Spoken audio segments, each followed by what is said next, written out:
who am I?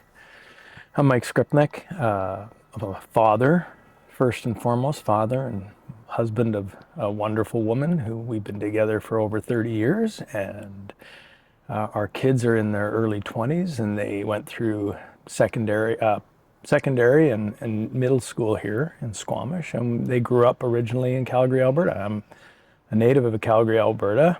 And actually I grew up in a house a block down from where my parents grew up. So it was an interesting upbringing. I'm probably the first of our core group of family to really move away. My wife was born and raised in North Delta, BC. And so this was a bit of a homecoming, although she had spent more time in Alberta than she had in BC until the last 8 years, of which time we've spent here in Squamish. Had lots of career background, but I was a Kines grad at University of Calgary. I worked in pro sports. I worked in personal and health and fitness for a while. Then I got into finance and ended up in the investment management industry for 20 plus years. And when I sold my business, that was kind of the timing that brought us to Squamish. Within a couple of years from that, I was establishing a pretty good coaching and mentorship and speaking business, and I thought I could do that from anywhere. So we said, we're moving. We're going to lose our kids to film school and World Cup mountain bike racing, so why should they always have all the fun? We'll go, instead of funding them and they live afar, we'll just go with them. And so we just picked up and moved, and my neighbors in Calgary just looked at one day, they saw me around the house that we had moved from, and they said, months later, and they go, "Did you move?" And I go, "Yeah, I moved," because I was always in contact and I was back and forth a lot. So anyways, that's a little bit about who I am. I do a little bit of this and that though right now. So you chose Squamish because you thought that's the most fun destination that we can find? We had been going to Whistler year over year, longer and longer, because our kids were both racing bikes. And we fell in love with the area and the lifestyle, the premise of adventure being outside your doorstep versus adventure being an hour away minus 20 for a great portion of the year. So our son was chasing World Cup dreams, and he kind of showed that he was of that ability and he could ride with the best. And our daughter was planning to go to film school. And so we were in Whistler for 8 weeks, and then we drove from Whistler here, dropped off all our bike stuff, took the utility trailer back to Calgary, put our kitchen and all our bedrooms in it, and came back. Why we chose Squamish? Well, I had visions of living and working, working remotely all over North America. And so I could have a home base where I could play and enjoy with 7 minutes to every trailhead, and then I could get to the airport without too much difficulty. Whistler was in the possibility. Pemberton really was at one point. But we were sitting on a friend's farm at their kitchen table talking to them about Pemberton. And, the conversation was, around how many people live in Pemberton. And at the time, so we're coming from Calgary, our daughter is in grade 11 in high school. And they said 2,800 people or so. And she goes, "That's how many people are in my high school. I can't do it." It was too small. It was too big of a leap. So Squamish fit the bill for proximity to big city, proximity to travel, and with enough going on that we could really get into the heart of a community. And so we moved and invested everything in here. Like we're wired to just become part of the community. And so day one, we came and hit the ground wanting to be all in, as we were in Calgary. What year did you come? 2018.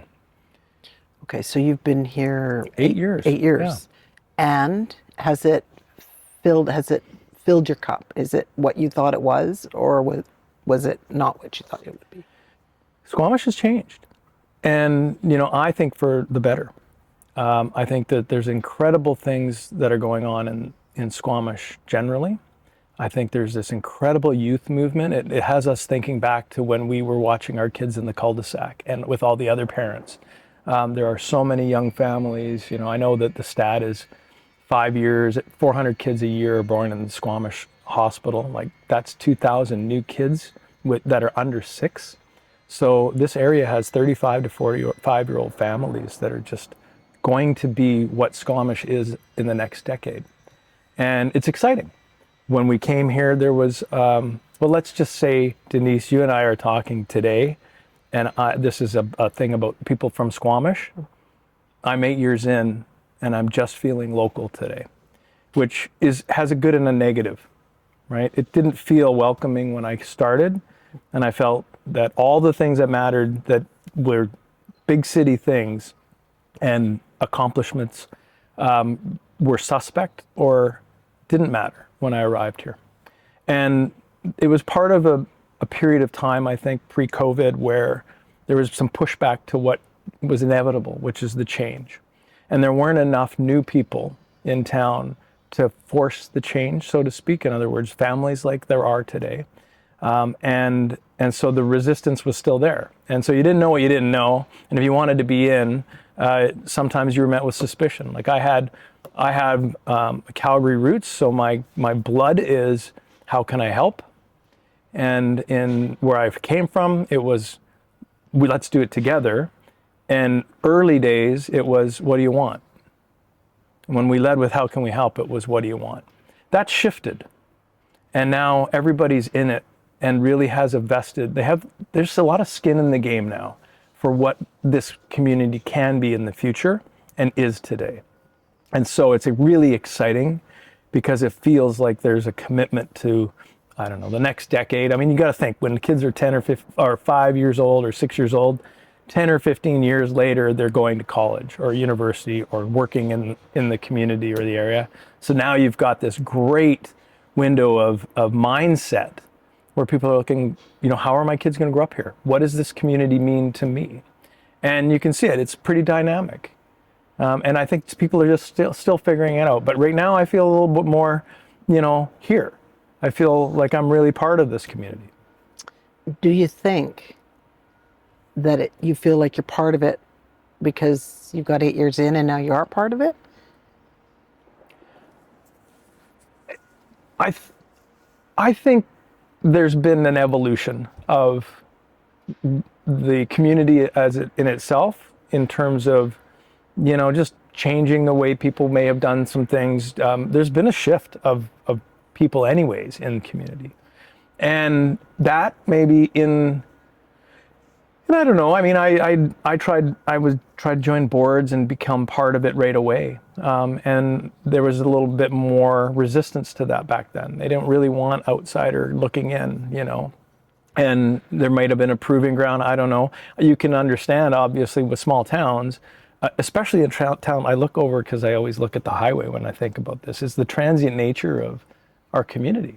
And, who you make good friends with, 1 year, next year they're gone.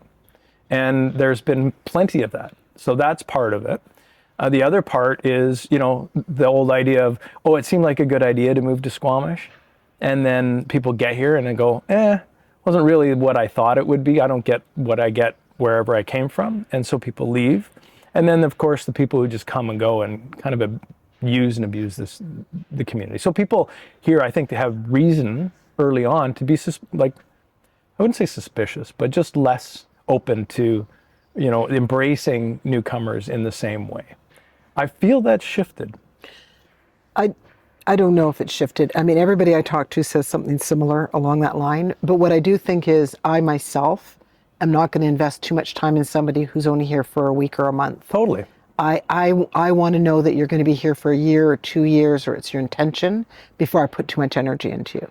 Absolutely. So, I mean, I think that's part of why I feel a bit of disconnection, because certainly, I mean, the change in the evolution of Squamish hasn't gone on in the last 8 years. It's gone on in the last 50 years. It's been a constant evolution. So it depends on kind of where you came in on that little. Yeah, it does. It really does depend on that window, and in a lot of ways. And that's reasonable to feel that, I don't want to get all in with this person. I mean, we moved everything. So we were here, and we always lead with where we are is where we commit. So if we were living in, I don't know, who knows, if we were living in Spain and we moved our family there, we're part of that community, and we want to help the community we live in because it matters to us. And that's just a little, but not everybody's like that. And that's reasonable. And if I may, the one thing is that I think that there's plenty of reason for concern. Like, who's got what interests? What are they here for? What's going on? But to think back, like timing, I just sat down with another, maybe a little longer certainly longer in the tooth individual who would easily be considered kind of a founder of the community in some sense, in terms of some of the stuff here wouldn't exist without that family, right? And there's an interesting part of the group, and Denise, you're part of that, is you've been a longer stay person in this area. And there's a real sense of openness, because what it took was people from all different walks of life contributing and working hard to create something in community. And I think there's more than just the dynamic of Squamish going on in this terms, because I think that there's some challenges with age and generations, and that is just the understanding of what it means to give back to community, and what it takes to be part of that, used to be very clear. I came from an area where it was always clear to me. I've never found it different. But I think that there's some disconnect. We are a place where people have come and moved from somewhere else. And now you're getting all these different attitudes and ideas and things, and maybe a lack of connection that will grow in time to the community, and a lack of direction because they don't understand how to make things happen. And what they really need to understand is community takes connection and people talking to each other and agreeing that if we just work together to do something, we can make something great happen. And there's a little bit of a loss in that generally in the younger population. I don't even know if it's consistent. I don't know if that's as simple as that. But I'm working on an initiative as a board member of the Squamish Community Foundation to try to connect. I'm calling it kind of an SOS, which is Squamish Old School, to help the next generation of people who live here, who raise families, become part of the community and begin to change and shape it the way that their families and that generation, because we're handing it off essentially to that group of people. I mean, really, we are. And it's good because those families will be what makes Squamish the next version of Squamish. So it's really cool. And those little pockets of evolution, I think the Olympics might have been a bit of a challenge. COVID was a definite challenge. But maybe it forced more people to recognize that a place like Squamish is a real place to be. And we always talk and joke about don't let everyone know that, because we do have population challenges and stresses of that. But in 1988, when the Winter Olympics happened in Calgary, there were 450,000 people. 12 years later, is 1.2 million people.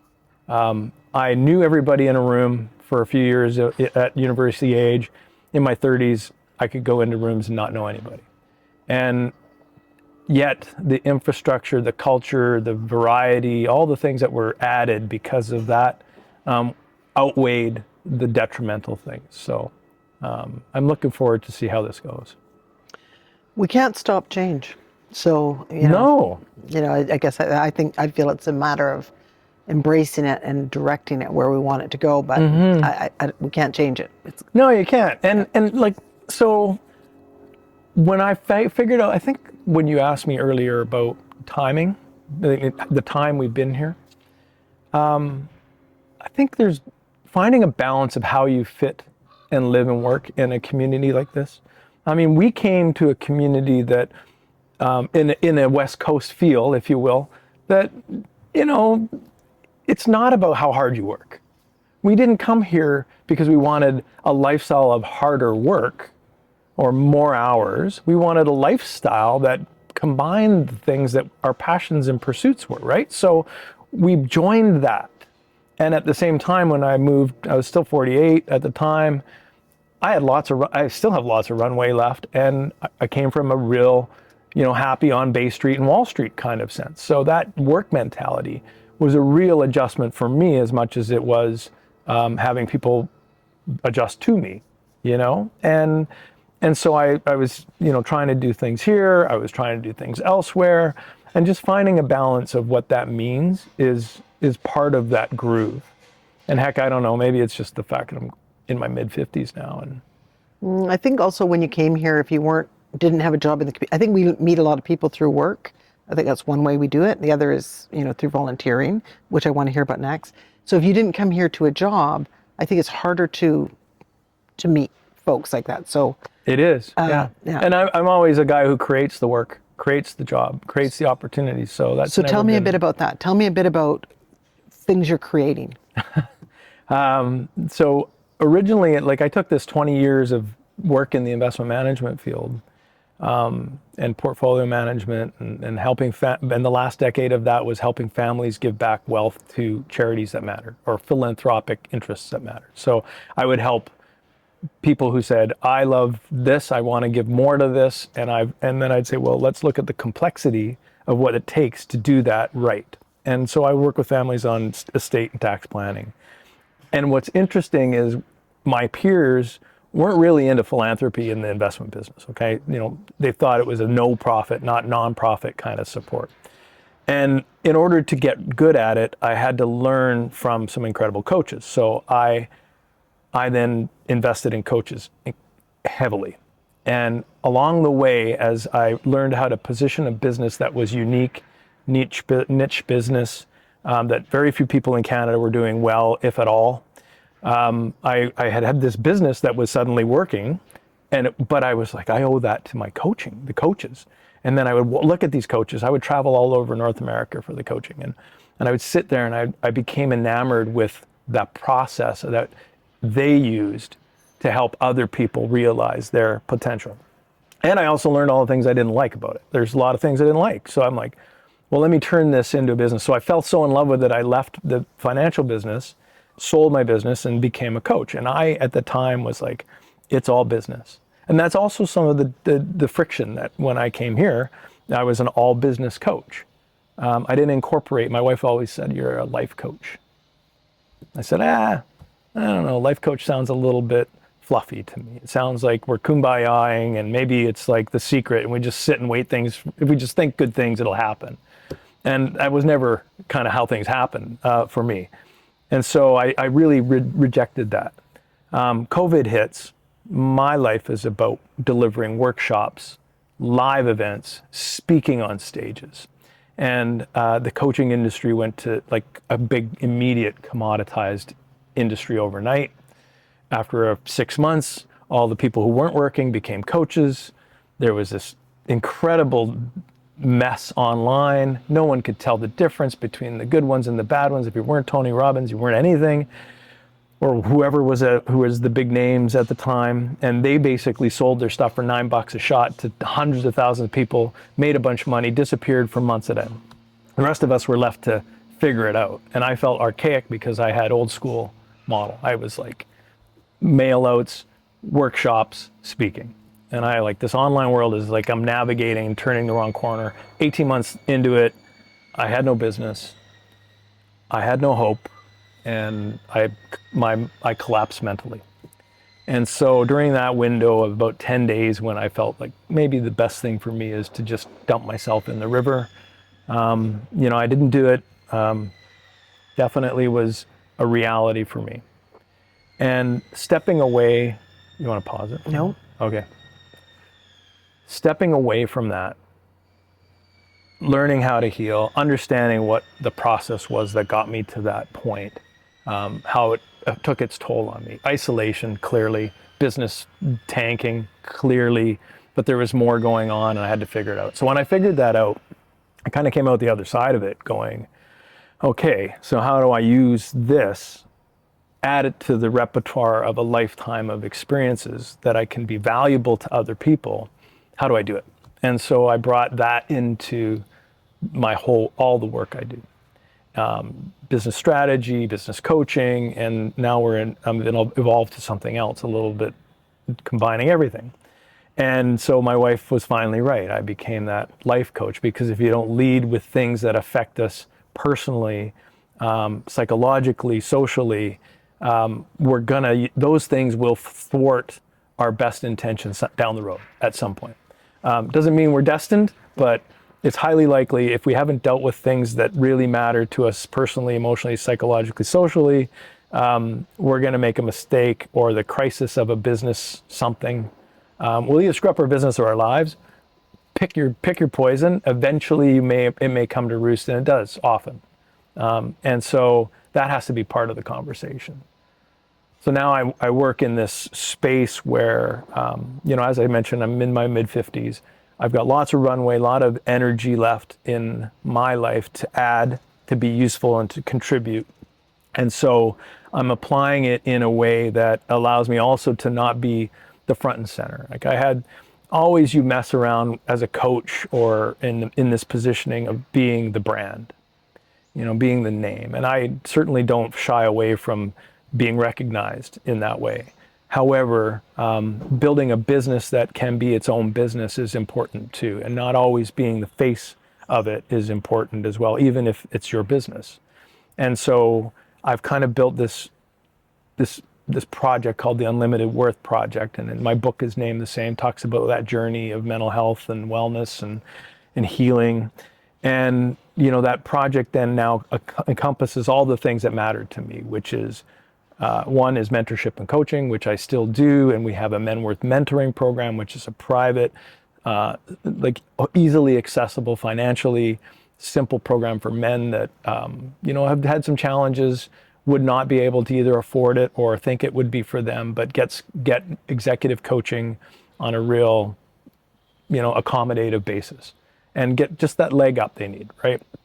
Then to run a business and to have scale on impact, because for me, I want to feel useful. I think that's at the core of why I wake up. And I want to use tangible ways of doing it, so things that work. And right now we've been a training partner. My business has been a training partner of the Red Cross for the last year. And we hold regularly psychological first aid training, which teaches people how to become resilient, how to develop good self-care, and to be strong enough and have the strength to endure stress or crisis or whatever challenges they may have, and be able to support other people when they have challenges. And it's so applicable. That course in particular is extremely actionable. So anyone who gets trained in it can immediately turn around and utilize those skills, either for crisis, work, community, family. We all have someone in our family who could use a little support or a little understanding. And then on a bigger picture, we also do peer support. So my program, I guess 10 years of my own coaching program plus another 10 of learning how to do it. Add on Red Cross, so another credibility partner. Again, it's not about me, but I'm the one delivering and making sure that these things are running smoothly. And then the last thing is peer support, working with an organization called Mental Health Innovations out of Eastern Canada. And this fellow is essentially the best of class in terms of the construction of a company that delivers peer support at commercial scale, so large corporations, organizations, 1,000 to 100,000 people in an organization or company, to develop peer support programming, peer support training, and a mechanism by which people can access learning materials or peer support if they need it at workplace. So the person 20 feet away from you becoming skilled at being able to help you if you're in crisis. I have so many questions, but I didn't want to. That was a lot. I didn't want to stop you at any one that's point. That's my business. That's a lot. But so do you do that? So one of my questions is do you do it all in Squamish, or do you do it around the world? So that's one of my questions. I'm wondering, what type of people would you typically, like the crisis stuff, are you in crisis, or it's potential to be in crisis? Like, is it paramedic type people who are in a crisis, a heavy, or are we all in crisis at some level? Like, do we all need this mental health first aid? Yeah.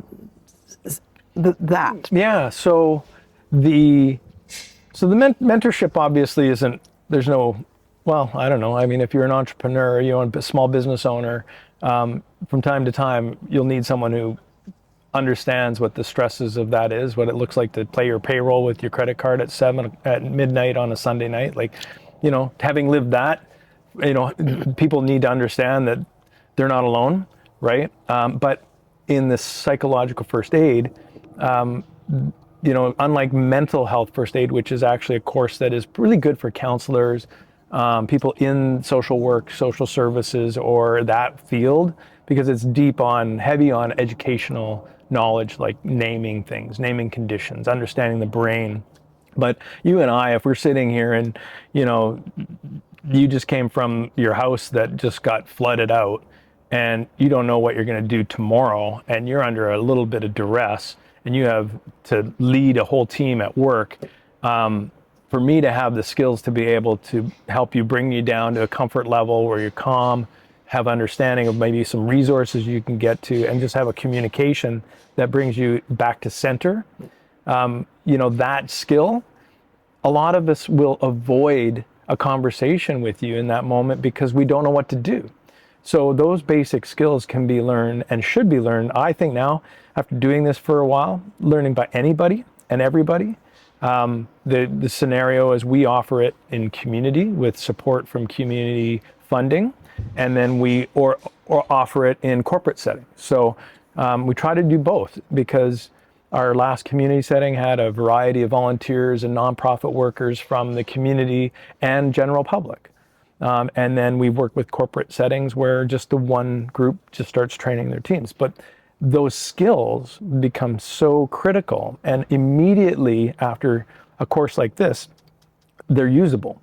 So people feel ready to actually take action to support someone. And what I'd hope is walking down the street at work with a family member, where they would never have stopped and maybe just checked in to see if someone's actually doing okay.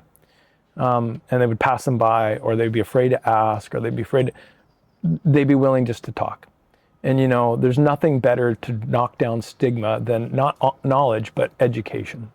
So when people learn that and have the tools to behave in a way that makes them feel comfortable, the stigma just dissipates, right? And their comfort with bridging the gap when people are struggling becomes even more. So I find it to be such an empowering thing.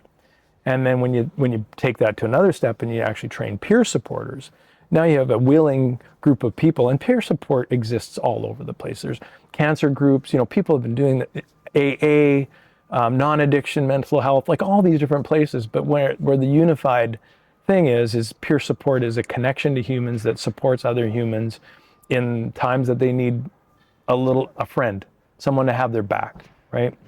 And I used to think of this as community. So we talk full circle, going back to community. When I grew up, when you grew up, the person down the street, the lady down the street raised me, as well as my family raised me. And the person next door, and even the person maybe a few blocks away, right? And if I happened to scrape my knee, if I wiped out on my bike, I would go into their house, they would clean it up, they would give me a popsicle, right? And at the same time, they might rub dirt on it. And so here's the challenge, is back then we had connection in community and helpfulness in that way, but they didn't have all the right tools and information. Now we have the reverse. The tools are there. We can train people very simply. It's like first aid course, the same thing. In a day, be completely prepared. And yet isolation, lack of connection, fear of even helping out for fear that someone will be offended is too prevalent. It takes away from community. So if we can bridge that gap with some more skills, maybe we can get there again. And just a general sense that maybe if we connected a little more as people, and I know this is going out online, but if we dropped offline, I'm online regularly. If we just thought a human to human connection creates a human support system, and then we're good, that's a great way to start. And hey, I don't think that there's probably any better time than this current AI, this big shift that is like a wave coming for us, at us, whatever, that will separate human interaction from machine interaction in a sense. There's never been a more important time to build resources and strengths and skills in human capacity. I agree with all that. And that's one of the reasons why I'm doing this, actually, is I'm hoping to create some connection so that, or even some other content, so that when people are watching, they're watching, oh, that's my neighbor, as opposed to some, I call it no hook TV. Yeah, absolutely. Just a real conversation. Tell me about, okay, so your business, you've told me, tell me about your volunteer work, because I think you're still doing volunteer work in the community, with Squamish Community Foundation. Who else are you volunteering with or have volunteered with in your 8 years since you've been in Squamish?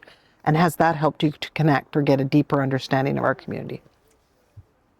That's kind of, as I mentioned, it's part of my fabric. So I've been doing volunteer work for a long time on boards. I wrote in the first book I've written 9, and the first one was on philanthropy and the experience of what it means to give back, and the icons like Oprah and Bob Geldof and what their journeys were. And it just so happens that everybody's journey is similar in how we give back. And part of that book discussed doing the things that you're good at to be the most effective thing that you give back with, right? Someone might think Oprah gave back with her money, and that was her thing. Well, it really wasn't. Her thing was advocacy and a platform. And so she changed the way literacy went in North America. Like, if you think back 20 years, more Americans read because of Oprah's Angel Literacy Network, or whatever it was. She changed the way people read, millions of people across the entire continent. And you got to think that she understood a platform mattered more than her money.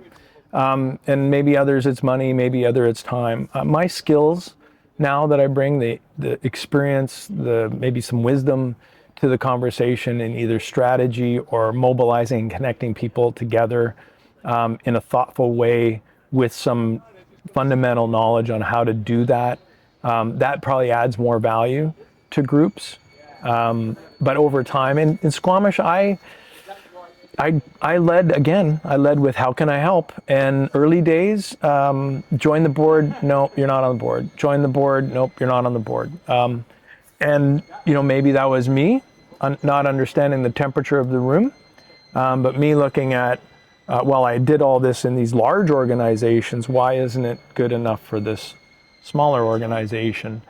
And there was probably a yin and a yang to that wasn't a fit. So volunteering was wherever our kids needed it, we helped. I coached basketball. I've coached basketball. I've moved tables at events, like we're wherever.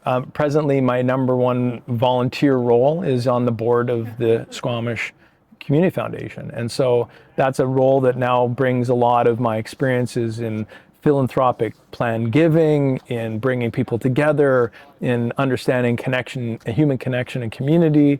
That's maybe where I can bring. And over the years, you get pretty sharp at governance and all the things that you need to be a leader in that kind of a position in terms of oversight and making sure that the organization are good stewards of the public trust. And I think the Squamish Community Foundation, Karen Clark has done an amazing job over her tenure there to create an organization that can comfortably be stated as a great steward of the public trust. And the board is really dynamic and interesting and really capable. So, that for me has been great. If a person doesn't know what a community foundation is, can you just speak to that for a minute? Yeah, you bet. In its simplest forms, they're stewards of the public purse to contribute to the social good and the needs of the community. So unlike a municipality, for example, like the district, it takes taxpayer dollars or taxes, uses that revenue to then create services, infrastructure services.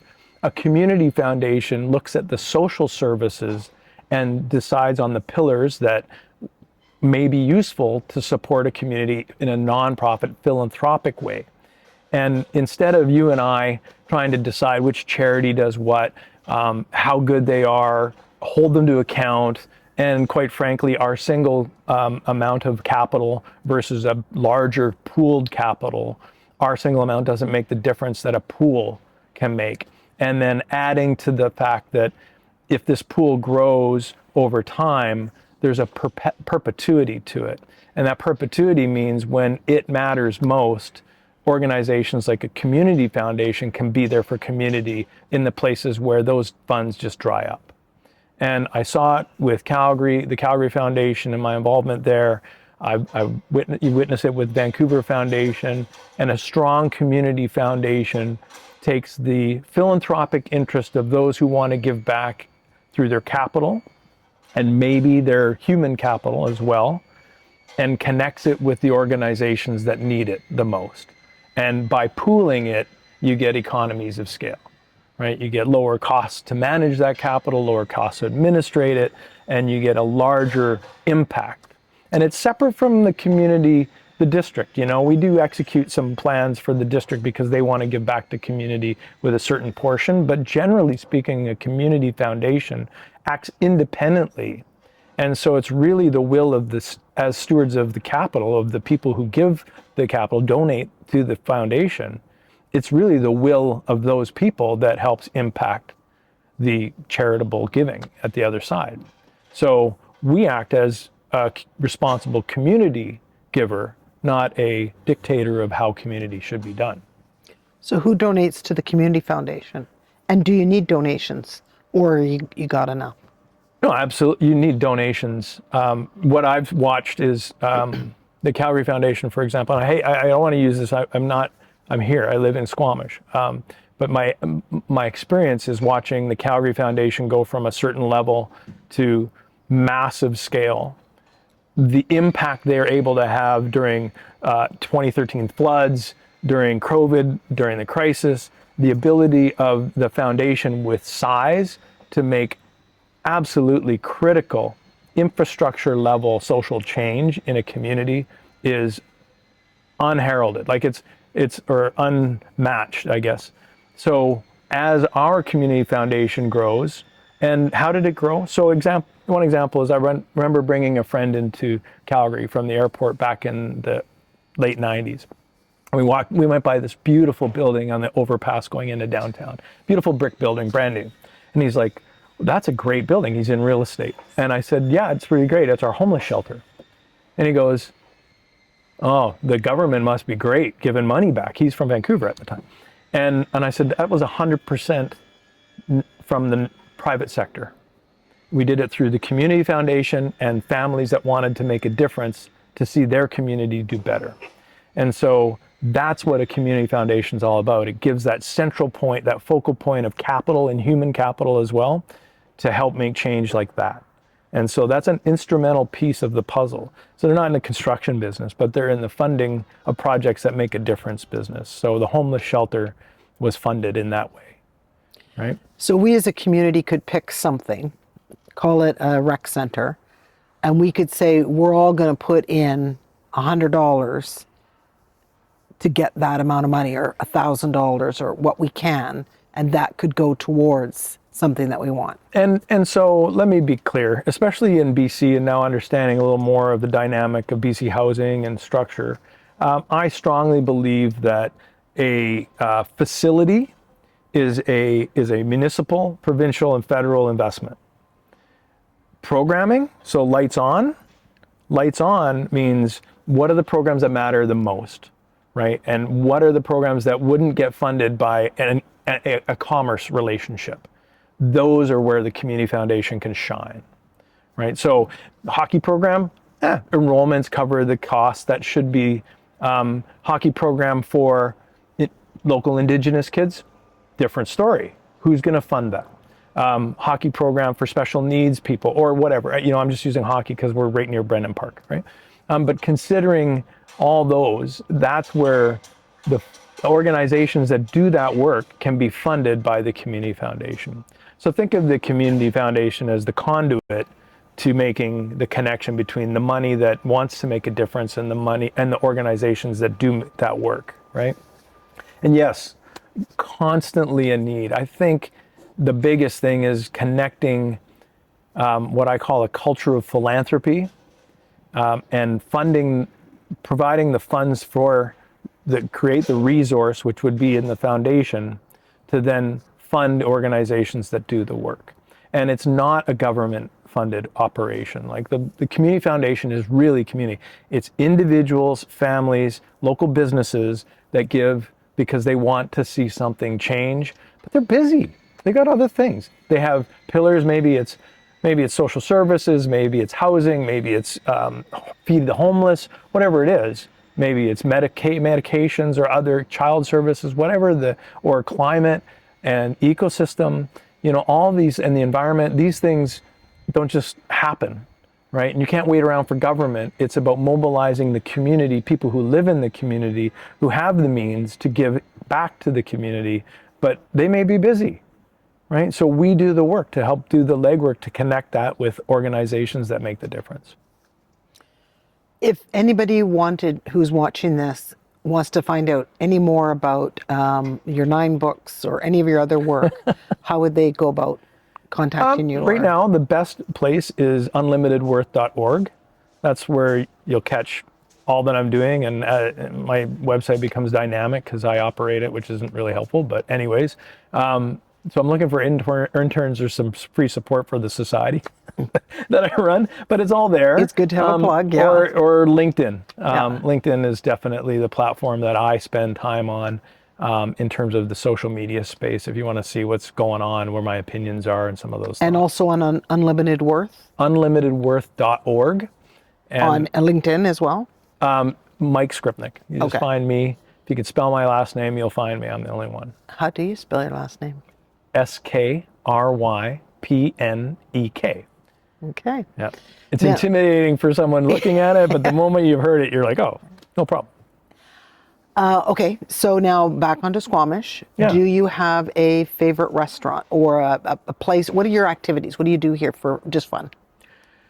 I've lately in this phase, my head will pop up after 8 or 9 hours or something, or whatever, 6 hours, when I'm just done with work, and I will go hike the Chief, go hike the evac route to the top of the gondola. Like for me, that's become a go-to. The other is like to bike. I prefer now the ups after having a big crash a few years ago. I'm less adventurous on the downs, but the pedal is worth it to me. We jump on our paddle boards and go out in the sound, and the lakes nearby. Like we move. My wife and I walk all the time, all the places. I try to avoid my car as much as possible, as much as schedule allow, and I'll walk wherever I need to go or ride our bikes. Sherry and I like to do a cruise on our cruiser bike, so everyone will see us on our 2 bikes. Her smile on the bike is the happiest she is. We call her Betty is the bike, and she's cruising around on Betty. We will do a little bit of a pub crawl once in a while. We usually end up at backcountry. That's one of our go-tos. It's close by. I've written a book at the bar there, so it's something that we feel very comfortable, locavore. Our kids both work at the watershed and have for years. Clearly that's a default. There's so many great places in Squamish, and like anyone, we get into a routine, and we venture out and test them, and then we go and there's so many great places, new places, from Pepe's to the House of Lager. Everything in between. Sure, we've been there, but we can't resist being habitual. We go to our go-tos. Yeah. But you are enjoying the lifestyle. Great. You've been able to enjoy the lifestyle. Okay. I'll talk to someone on the other side of Canada or the U.S. I'll get off the phone on a day and they'll say, well, what are you doing at the end of it's the end of the day. What are you going to do? And I go, I'm going to climb a mountain. And they say, no. And an hour later, I'll call them and I'll say, check it out. I'm on the top of the Chief. And they're like, what the hell? That's amazing. And there are a few places in the planet that you can do that. And I think Squamish gives you that right amount of urban, gives me the ability to have an urban business platform and be immediately in nature as I want it or need it. And there's something very special about that. And I truly think there's very few things as good as that. And I'm trying to bring people here for a retreat at some point. I've always wanted to do it here, something I call the Ascent, and that's on my website as well. And I'm trying to bring in executives from, Chicago and New York and those places that they otherwise would never, ever experience this, and give them a little foot in, foot out experience where they get, my idea of like drums in the forest is a buddy of mine who was the drummer for Pink being the rock star drummer, but in this setting, so not quite like pounding drums and crying and dancing around a fire, but maybe in a good facility that we have in great venues here, but in this incredible surrounding. So, I'd love to do that kind of work as well. When you bring somebody here from out of town, when you have an out of town guest, where do you take them? Well, I think right now the development at the waterfront is really an exceptional access point. It is using part of our community that hadn't been used in that way and creates the most incredible 360-degree views. So you got to go there. I think you got to go up to the Sea to Sky gondola in some way, shape, or form, depending on who you're with. Depends on the level of adventure, right? Either go up and then adventure up, or you walk up, one or the other. Locally, like just walking downtown. I mean, you get the small town vibe. It's got its own eclectic nature. I don't know. I don't think there's much wrong with just walking down along the river paths. There's just something special about being there. You might encounter a little bear friend, especially this time of year, or you're going to see an eagle or something that they've never seen before. And, it makes you appreciate. I used to take people when they would, Calgary Stampede was something I did every year. And then you grow pretty weary of it because you just can't talk. You can't do that anymore. Your liver can't do that. But when people came from out of town, that is one of the best ways to showcase that city. Here, you have so many great opportunities to showcase this, and being a tour guide in your own town is absolutely amazing. And so I love it when I can be a tour guide and show people the things. Any life advice, if you had one piece of advice that you could give to others, or if there was one thing you wish they knew or you could share, what would it be? I'm living by this right now, and I think it's kind of the next decade or two for me, and that is transform lives through tangible actions. So at the very least, be useful and do or provide or supply or support people with useful things. I think in this world of a lot of noise, a lot of distractions, a lot of campaigns and awareness information, and everybody's got a toolkit for some kind of thing, and really they don't do much. And so if I'm not doing something that has immediate or long-term effect and can help others, so I think being useful by transforming lives with tangible actions is really, and I would recommend everybody try to find their thing that helps them do that. Okay, well, I want to thank you for your time today, Mike.